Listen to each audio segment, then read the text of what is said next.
হ্যাঁ, পুরো ঘর ঠান্ডা হয়ে গেছে। আজকে তো সব ফাঁকা, দেখো কি অবস্থা। এটা আমি ভাত বসিয়ে দিয়েছি, হয়েও গেছে। আর এই রুমে কেউ নেই, এরা আর গেছে অফিস। এর বিয়ে বাড়ি ছিল, কালকে নেল এক্সটেনশন করলো আমার থেকে। আর ও চলে গেছে, কালকে আসবে। তো তিনজনে নেই, আমি আর শ্বেতাই আছি। আর এই যে আমার সুন্দর ব্যালকনি, আমাদের এই যে তুলসী দেবী এখানে বিরাজমান।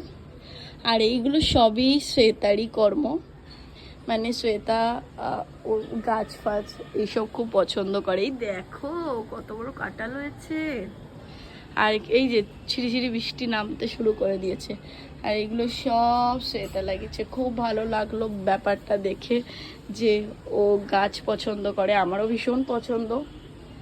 এই হলো ব্যাপার। দেখো এক্ষুনি জাস্ট বেডটাকে ক্লিন করলাম আমার, আর একটু ঝুল ঝাড়লাম। কিন্তু ব্যাপারটা হলো আজকে বৃহস্পতিবার, ঝুল ঝাড়তে নেই। তো আমার রুমমেট শ্বেতা বললো, তারপর আমি স্টপ করে দিলাম। এইখান থেকে এইটুকুনি শুধু ক্লিন করেছি, বাকি ওই পারে যায় না, কারণ ওই পারে আর একটা রুমমেট থাকে।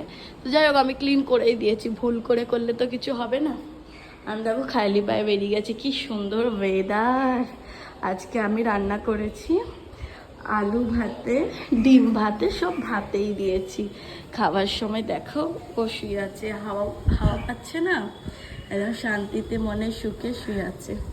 আর কি সুন্দর লাগছে ওয়েদারটা, মানে ভাবনা চিন্তারই বাইরে, এত সুন্দর।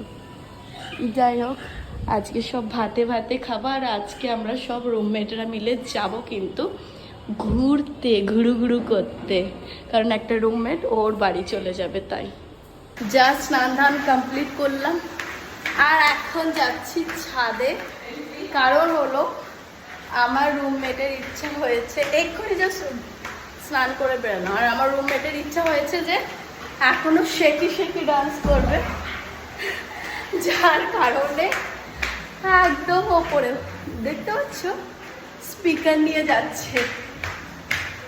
কি জ্বালা, মানে কি জোরে বৃষ্টি হচ্ছে দেখো। এই যে ম্যাডাম চুল ছিঁড়ে কি বৃষ্টি হচ্ছে।